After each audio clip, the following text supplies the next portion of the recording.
show? Yeah.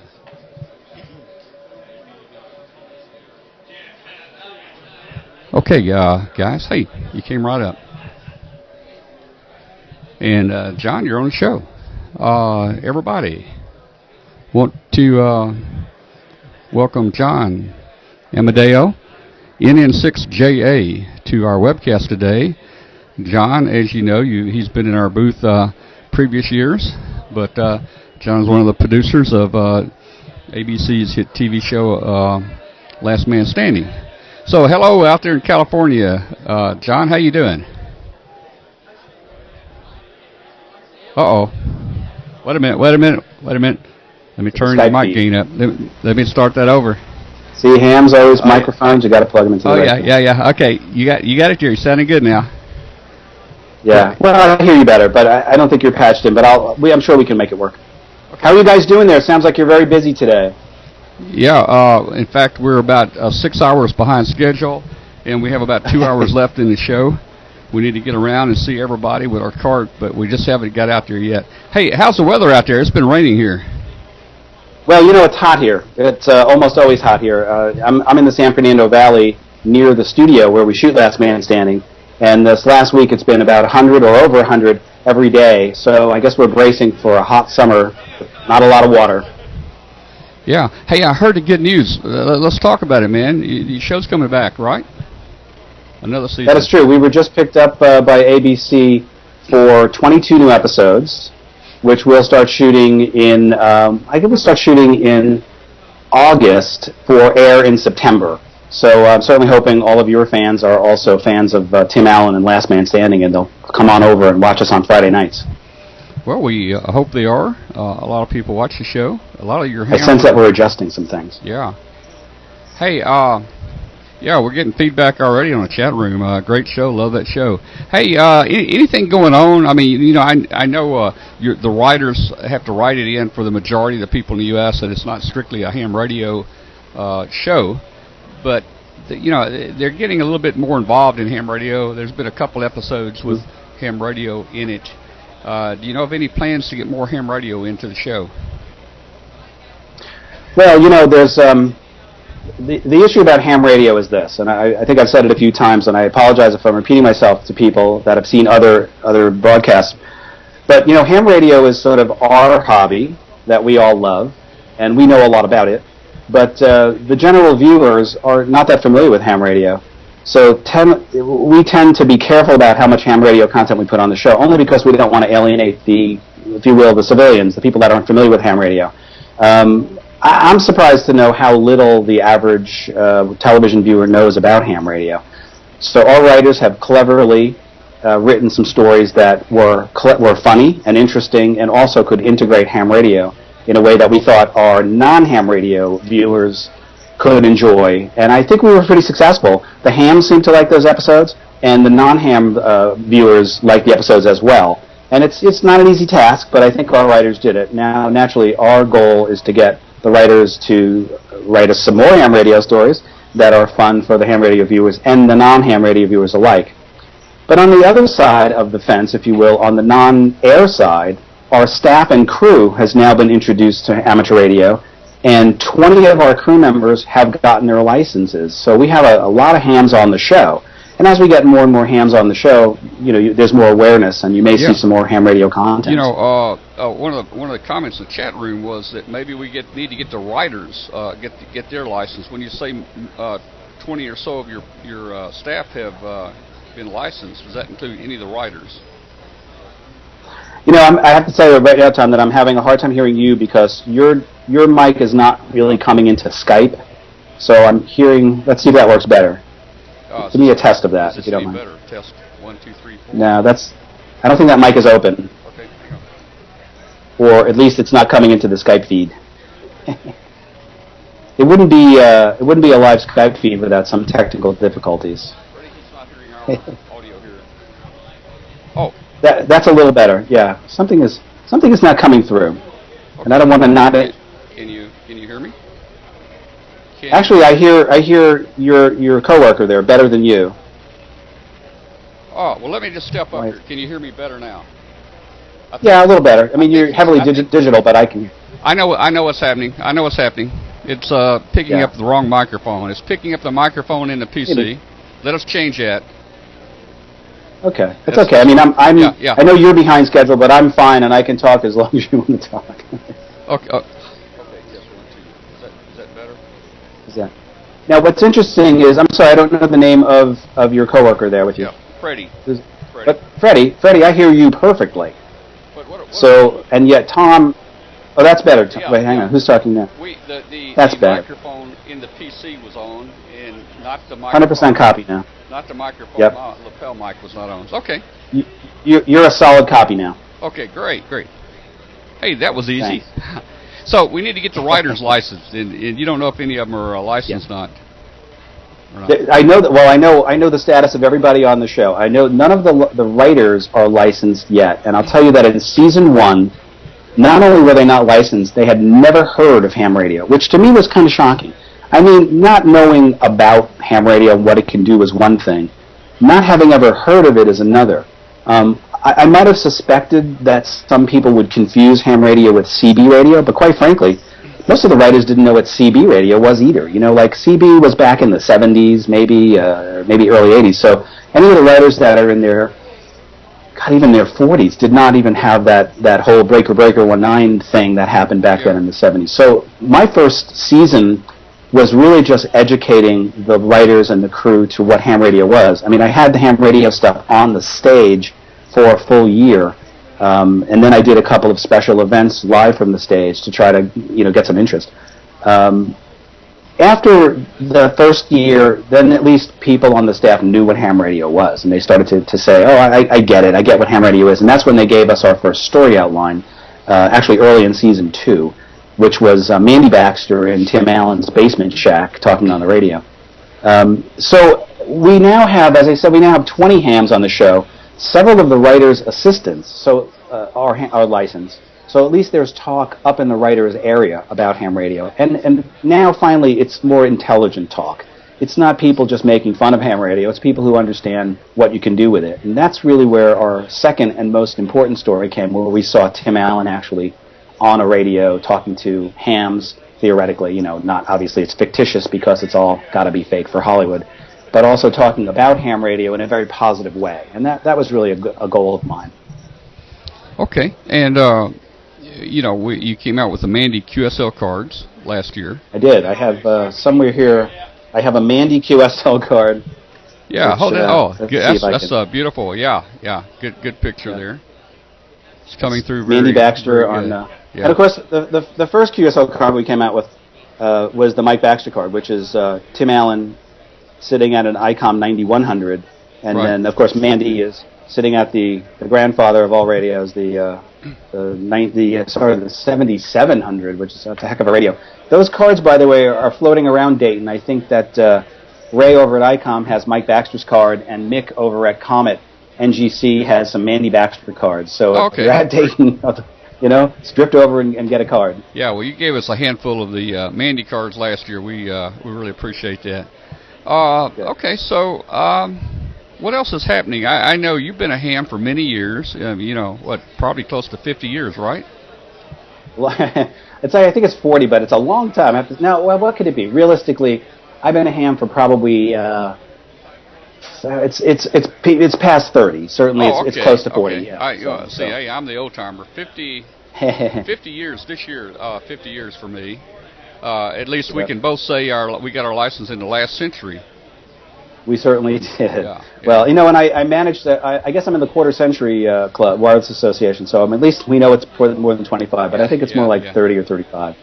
All right, well, listen. What's next for the show is more ham radio. Yeah, go ahead. That's the goal.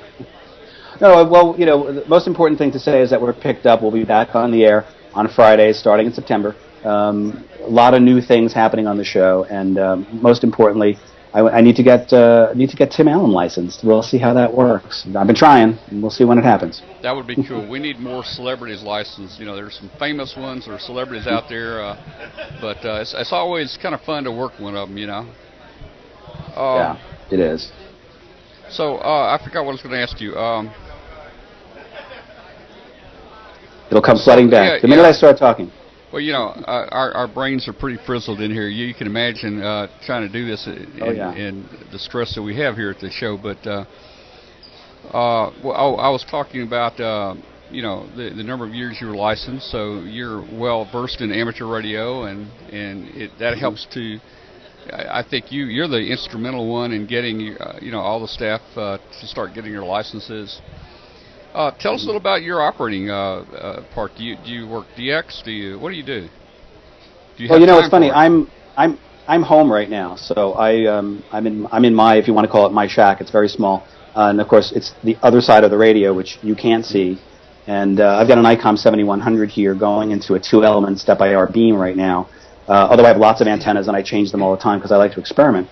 And when I have the free time, I like to be on in the mornings on Saturdays or Sundays. I generally work 10 meters, and I've been really successful in working. Of course, 10 meters has been great lately, so it's not a hard thing to work 10 meters when the band's open. And I've been working around the world and certainly around the country. And then when it gets later in the day or early in the evening, I'll just switch over to 40 meters because it's sort of convenient. There's always something happening. But last weekend I was working a lot of 20 meters, and I made a lot of contacts around the country. And I made some contacts. I think I talked to Sicily last week, and Japan, and Hawaii, and Germany, and France. And so you know, I'm not so much of a contester, or I'm not deliberately trying to work DX. But I'll surf around and see what's happening, and I'll just jump on whatever's sort of fun and hot at the moment. And then I'm pretty active in D-Star because I have relatives and friends that are hams around the country.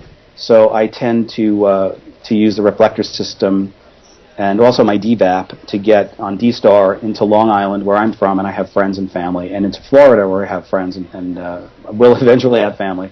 So that the D-Star is a little bit more reliable way of making radio communication, whereas HF is, you know, it's a little bit more like fly fishing. There are days when you're going to catch a fish and days where you're just going to drink beer and stand in the water. Oh, so yeah. I like them both. You know. I know the question I was going to ask you a minute ago. Sure. Aren't you going up to the ARRL big anniversary here in July, right? That's true. That's true. I'm going to go. The ARRL asked if I could come to their centennial and speak a little bit about how we can present amateur radio to the media. And I don't mean from the perspective of a television producer. I think I'm talking more about how do hams, the average ham out there, how do we present our hobby that we love to the general public and also to the media. You know, when there is an emergency or there is a field day, sometimes the average ham will be sitting at their radio station operating, and a camera crew will come up and point a camera in their face. And it's an opportunity for a representative of the amateur radio community to talk about amateur radio. So it's kind of important that hams at least can sort of efficiently and positively portray the hobby. You know, it's a vast hobby. It's easy to overwhelm someone who's curious with information about amateur radio. And I would love to come up with a way for the average ham to be able to talk about the hobby that we all love so much in a way that will be exciting to a prospective amateur radio operator and not scary or off-putting in any way. So I'm going to try to do that this July. Okay, I see on the chat room Julian N3JF, and he's helping to answer some of the questions. While you were talking, we were getting a number of questions, and Julian has a lot of those answers, and he's answered some. One was, you know, is Tim, let's see, is Tim thought about getting a ham ticket was one. So have you personally had any conversations with him about that? Absolutely. Well, first of all, let me talk about Julian. Julian has been, although Julian's not an employee of the show, he's a friend and been amazingly helpful in the ham radio stuff we've done on the show. He's come out every time we've done a ham radio show and helped make sure that the equipment was working properly and we were not violating any FCC regulations while we were transmitting, or actually not really transmitting, but proposing to transmit on the stage. So thanks to Julian, who is more than qualified and licensed to answer questions, because he knows most of the inside dope about the way the show has worked with amateur radio. But as far as Tim is concerned, yeah, it's important for people out there to know that the ham radio thing on Last Man Standing came from Tim Allen. I mean, it's not, because I was a ham, I didn't say to them, hey, I'm putting a ham radio station on the set. Tim Allen he's a really smart guy, and he loves electronics. He loves radio communication. He's got a number of every kind of cell phone technology and satellite technology. He's got it, and he loves the idea of amateur radio. So when we started Last Man Standing, and we talked about his character Mike Baxter, he said, among other things, my character would have a ham radio license. Well, of course, I had a ham radio license since I was a teenager, so I said, yeah, I think I can hook you up with ham radio.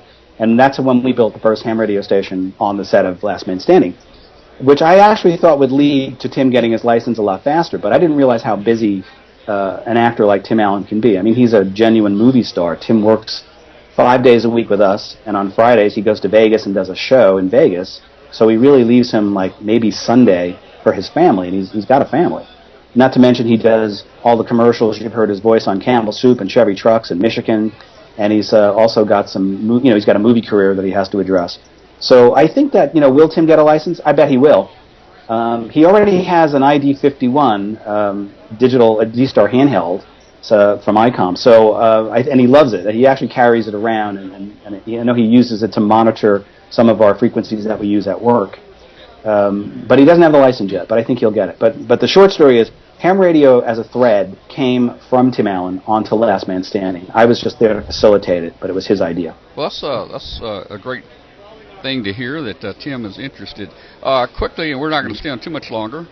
We have other things to do here inside the arena, but have you added any new gear to the station there or in Tim's basement? And kind of tell us the rundown of what you've got there in the antennas. Sure. Well, we've got a lot of stuff, so I'll try to make it brief. But basically, each year we up the ante, and each year we try to add new equipment or more modern equipment. So I can't say exactly what will happen for next year. In season one we had a 9100.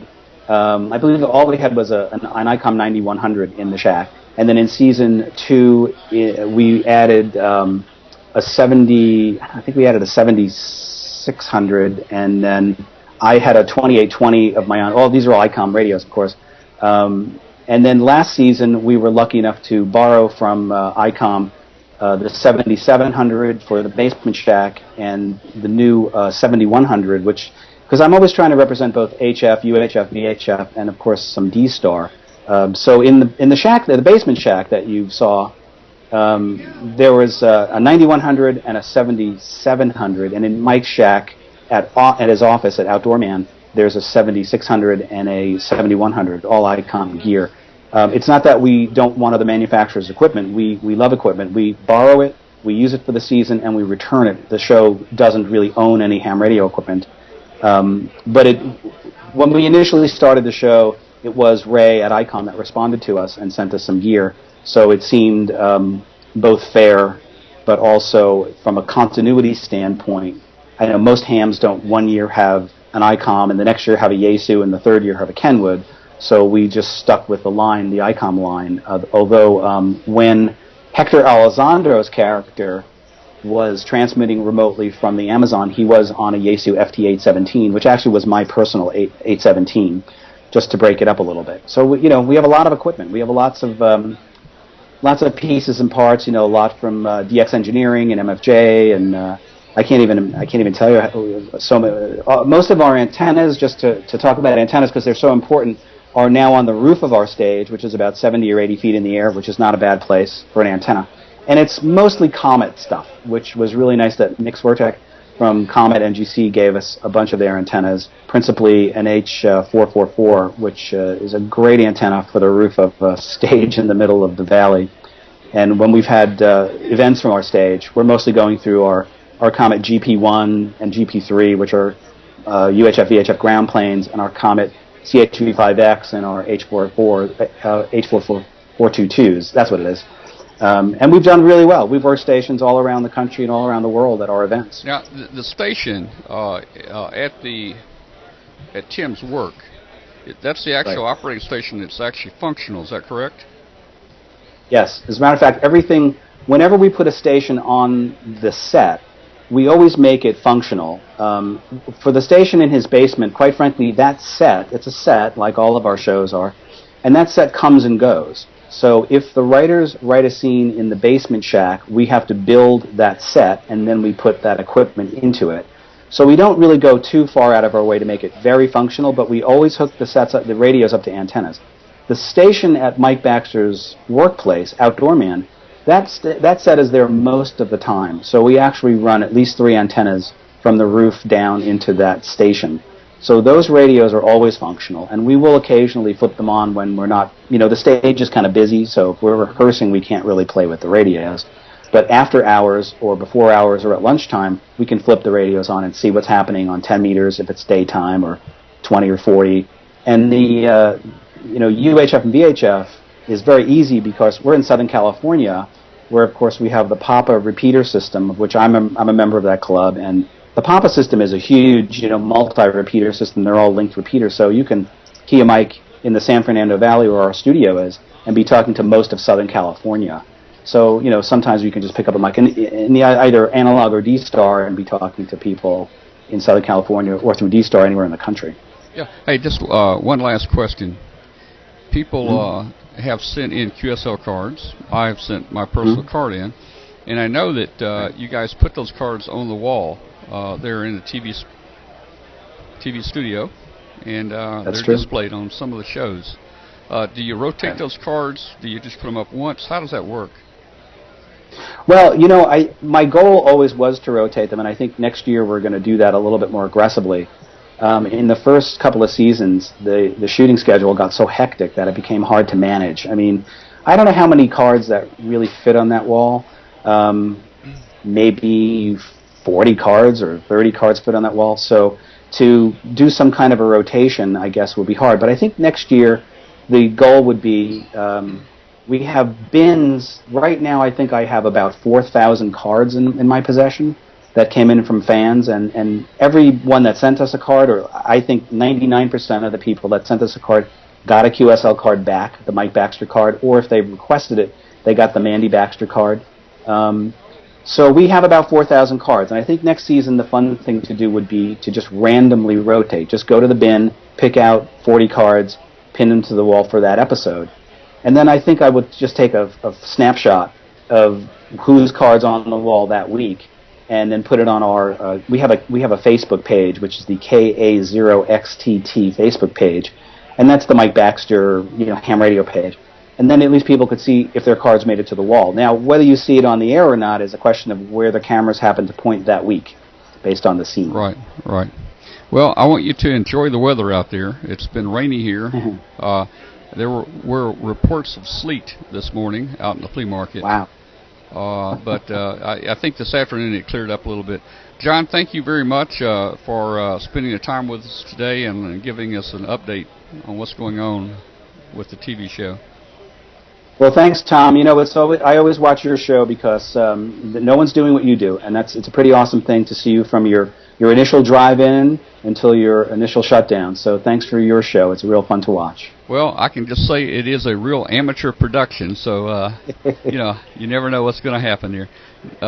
Thank you, John, very much for being on here with us, and we'll hope to see you again soon. You will do that. Right. Thanks so much. Right. Bye-bye, guys. All right. Bye-bye. Bye-bye.